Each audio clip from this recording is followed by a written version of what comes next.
my beloved Boss Mike Severa. Magandang umaga, magandang hapon at magandang gabi sa amandako ng mundo. Naroon kayo, syempre magandang buhay na rin para sa ating lahat. Diyos ko! Oo! Abay si Lolo Diggs ninyo! Halos hindi na nga maisuot yung kanyang jacket, abay nandoon pa sa entablado. Ewan ko ba bakit gamit na gamit nila si Duterte, gayong wala na nga ito, wala nang apel yan, hindi napapakinggan ng mga tao. Naloko na. Alam nyo sa kasaysayan ng ganyan, yung mga ganyan, ngayon lang ako nakakita na hindi sinuportahan ng mga media. Sino umakyat na nakita nyo? Si Ipe, nandun lang palakpak ng palakpak, wala naman naiintindihan sa mga sinasabi ni Digong din. Oh, walang dating talaga habang nagtatrabaho. Ako, Digong. Wala na. Diyos ko, yung mga tao doon, nagparami yung mga bata. Naloko na. Diba? Ang gusto kong makita, yung organic na mga tao na hindi mo bibit-bitin. Yung inaasahan ko na mangyayari kanina, yung para bang nung EDSA 1, EDSA 2. Diba? Nung EDSA 2, makikita mo kung saan nanggagaling yung mga tao. Eh ngayon, wala. Mukhang galing pa lahat sa Davao eh. Ano nangyari sa kanila? Yun, inulan. So eto, panoorin na lang natin para makita na natin sabay-sabay. Pero mo, banatan pa naman niya yung mga pinaringgan, pinasiringan. So si Digong talaga, wala na. Ha? Wala na eh, kasi yung mga tao na sumusubaybay sa kanila eh. Bakit hindi nyo nakuha yung mga taga-Tondo? Malapit lang dyan. Yung mga taga Smoky Mountain. Di ba? Yung mga nando doon eh, mga Nihintay ko yung may mga mag-ano doon, yung mga fraternity na susuporta, di ba? Merong mga ganun eh. Kasi nung EDSA 2, nandoon ako, makikita mo mga nagdadatingan, organic, punong-puno yung EDSA, ikilabutan ka sa dami ng tao. Pero dito, puro bata, sabi ni Boss Tina. Sige na, ito na! Tatay Digong! Naaawa lang ako, sa totoo lang. Sa lahat ng ginawang ganyan, dito ako naaawa at dito ka lang ako nakakita na sila-sila lang. Naloko na. Sila-sila lang eh. Eto na. Nakaluhod. Iris na Ledesma. Huwag ninyong kalimutan, ito ay legal. It could spell the difference of what we have now, what we can pass to you, our children. At anong maibigay mo sa iyong mga apo at mga apo at mga anak ng mga apo nila. Ayaw ko sanang lumipas na eh. But every time sa ating history, ni kung may presidente man who started first of all, nauna, gusto niyang kulikutin, pakialaman, kalkalin niya ang Constitution. Unfortunately, Ferdinand Marcos Sr. Kaya nakataroon tayo ng from 4 years to another 4 years to martial law hanggang naging 20 years. He could have done it in 10 years. But because they wanted themselves in power, may mga tao dito kayo, lumikik, binanganak kayo si Marcos. Wala. Walang pinanganak na Marcos. Walang pinanganak na panahon ni Marcos Sr. dyan. Mga musmus eh. At saka mga boss yung sinasabi niya na pakikialaman ng yung Chacha, siya unang nagsulong eh. Si Duterte ang unang nagsulong nung Chacha para mai-implement ang federalismo. Pero ano nangyari? Ang dami nga niyang placard dyan eh. Sa mga bayan-bayan, we support President Roa Duterte para sa ano, sa federalismo. O, 'di ba nakikita nyo ba 'yan sa mga inyong mga bayan, lalawigan, probinsya? Oo, 'yan 'yun. 'Yan yung ano, pero ngayon na hindi niya nagawa at ginagawa ngayon ng presidente para nga makatulong sa ikauunlad ng ating ekonomiya, abay lintik eto na nagngangawa na. Hindi niya nagawa, eh. So pinagsususpetsahan nila na ang gagawin nila para kalikutin daw ang tiyatya ay para maging tuloy-tuloy yung kanilang panunungkulan. Eh ako okay lang, Naloko na. 'di ba? Nililihis nila. Hindi naman din yan ang issue. Hindi yan ang pinag-uusapan. Kundi alin ang pinag-uusapan natin? Ang kaso ni Kibuloy. Kaya kayo nandyan kasi gusto nyong tutulan yung maaaring mangyaring pagdakip kay Kibuloy.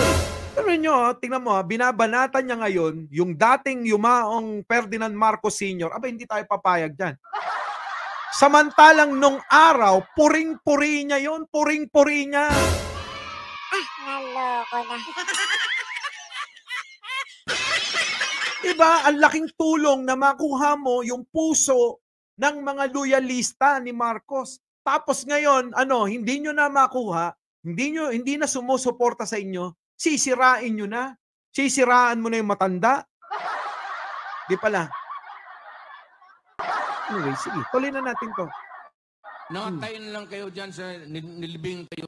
Si Marcos pa rin ang presidente ninyo. Yan lang na nga. You know, kayo sa likod, yung mga lumad, Oh. hindi man tayo makakaintindihan dyan. Kayo mga Ilocano, Oh, ako yon, kami yon. kaming mga Bisaya, Ako din yon. mga Waray, mga Moro, nung unang panahon, nakakaintindihan ba tayo? Nung una, inalipin tayo ng mga Espanyol. Alam mo, luma na yung kwento mo na yan eh. Ikikwento mo na naman, ganyan ba talaga pag tumatanda? Naloko na. Wala tayong pulbura. Oh. Ang sekreto niyan, pulbura pati kanyon. So nung unang putok-putok, at mabuti na lang itong si Magellan, sumimple, pumunta sa likod ni Magellan, at pinutol yung itlog niya ni Magellan. Narinig niyo yung sinasabi niya? Naloko na. Ano yung kinalaman ng itlog?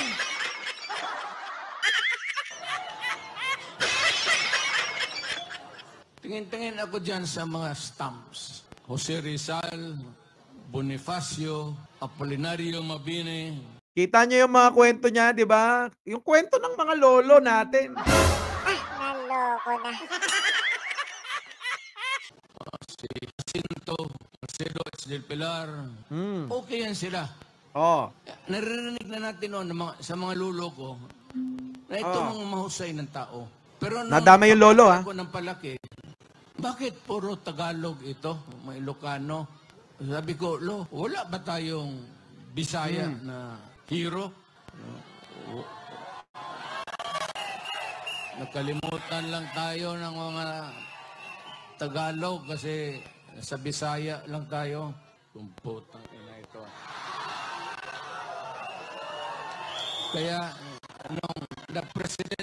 Ayun, ginagawa niya na magkaroon ng gap ang mga Bisaya at mga Taga-Luzon. Naloko na. Gusto niya gusto niyang magkaroon ng gap ang mga Bisaya at mga Tagalog na at mga Taga-Norte. 'Di ba? Gets nyo? Oh, demokrasya. Pero mo gagawing issue yung kung ano ka. Tulad ko, Ilocano ko. Ay, gusto pagka nagkaroon ng Bisaya dyan, paano na yung jowa kong Bisaya? Di aawayin ko na dahil Bisaya siya. Oh, tuloy. Hindi ako, tinawag ko ito mga historical commission natin. Yung tingnan anong mga stamps natin. Hoy, nga kayo. Kami bang mga Bisaya? Sino ang hero namin? Na balitaan namin si Daguhoy sa Cebu. Ang problema kay Daguhoy of later years, nung bago na, ito mga polis na gago, lahat ng mga polis, ang tawag nila sa mga ganon, daguhoy. Pulis na mga gago daw, ah. O bakit si Magellan? Hindi ba ano yun? Hindi ba bayani? Oh, bayani rin naman si Magellan, ah. Oh, si Daguhoy, bayani din. Ano pang dinadrama nyo? Diba? Oh, sige na, laos na yan. Oh, gising. Oh, tuloy. Bakit hindi pangalan daguhoy ang mga animal na kriminal na? Paano na si daguhoy, hindi natin mahiro? O sino pa sabi din? Yung tigas na Cebuano, sino? Sabi man nila, meron man, sir. O sino? Bro, isda man, sir. Sino? Si Lapu-Lapu, sir. Putang ina kayo. Yun ang pumatay kag medyo bukas pag walang istampa. Kaya ngayon, nandyan na si Lapu-Lapu. Yak! Tapos si Daguhoy. So, sinabi ko sa mga polis, pati military, huwag na ninyong tawagan yung mga kidnapper, na Daguhoy. Ayaw ko, bakit nakaugulian nila yan?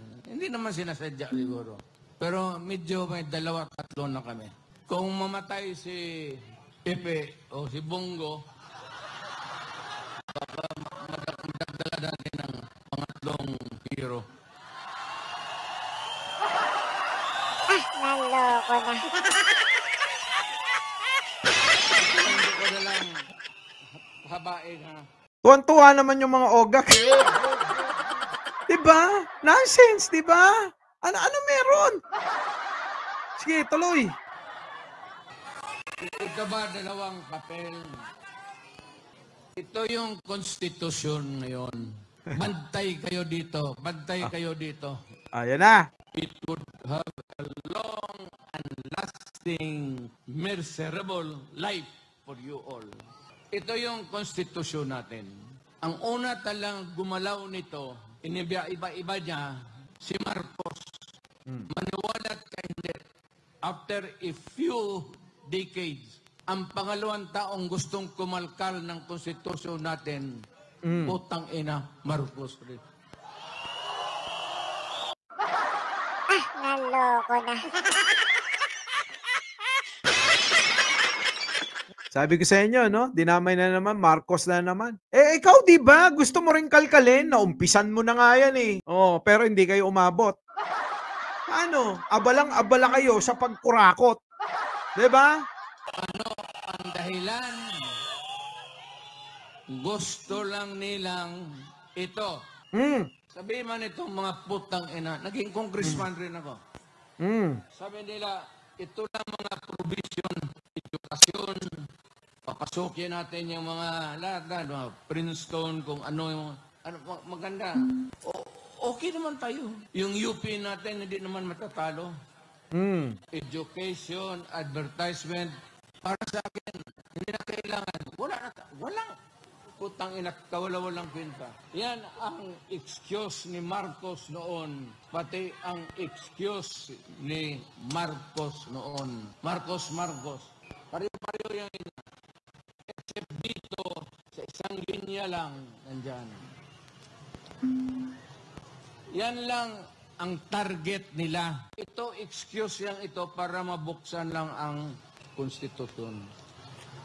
Hindi mo sabihin na ito lang ang galawin namin. Pag nagalaw yung konstitusyon, putang ina, walang makakapara, lahat na, everything goes. Ang gusto nilang pakialaman, ito, yung termino ng tatay niya, na binalastog niya, at itong konstitusyon ngayon ni Martin Romualdez, asawa si Lisa, pati si Bongbong. Ano ang gusto nila? Habaan ang konstitusyon. Kasi noon nga, nilampastagan ni Marcos, napaalis siya sa Pilipinas, sinauli yung original. Pero ginawang original, pero ang ginawa, 1 term lang ang president. 6 years, walang re-election. Kagaya sa akin. Yung konstitusyon na inabot, under which Marcos was elected, ganon rin, 1 term, 6 years. Ito, excuses na lang ito. Kagaya nito ni Marcos rin noon sa tatay niya. ang puntarya talaga nila, ito. Yung term extension. Noon po. Anyways, nakakawalang ganang pakinggan si Digong. Kasi wala namang tira. Paulit-ulit niya sinasabi, gusto niya lang ipaliwanag yung constitution daw pagka nagalaw, tuloy-tuloy na yun para humaba yung termino. Mali! Bakit ba? Ano bang pinagpuputok ng butsin nyo? Ngayon, sige. Kung humaba ang termino ni Bongbong Marcos, ano problema nyo? Kung yun yung magiging kagustuhan ng maraming Pilipino, ano problema nyo? Kaysa naman iba-iba, ikaw nga, naging presidente na eh. Ano bang nagawa nyo? Napabuti nyo ba ang bansa? Hindi ba't lalong lumugmok? Tingnan nyo, ngayon sinisiraan niya na si dating Pangulong Marcos. Pero noong eleksyon, panay ang puri niya. Walang pinakamagaling na presidente kundi si Marcos. Naloko na. Diba? Constituent Assembly by Congress. Mukhang inumpasahan na nila kahapon. Mas madali yun at walang objection.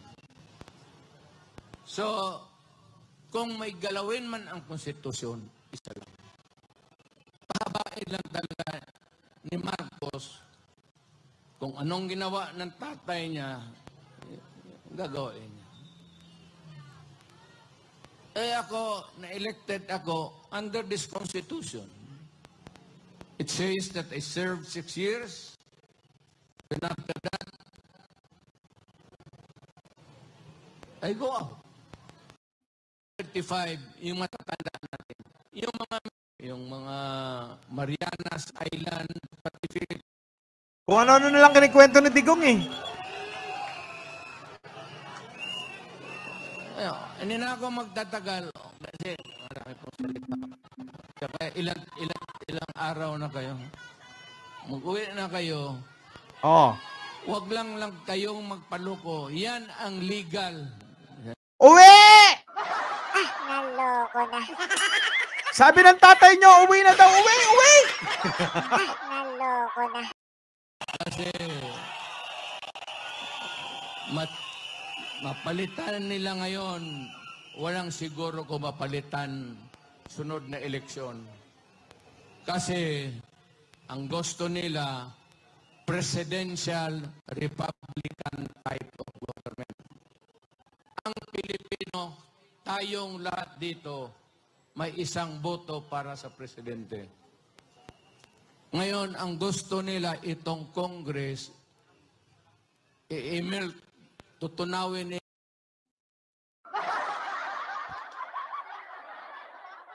Sakit sa ulo ni Digong.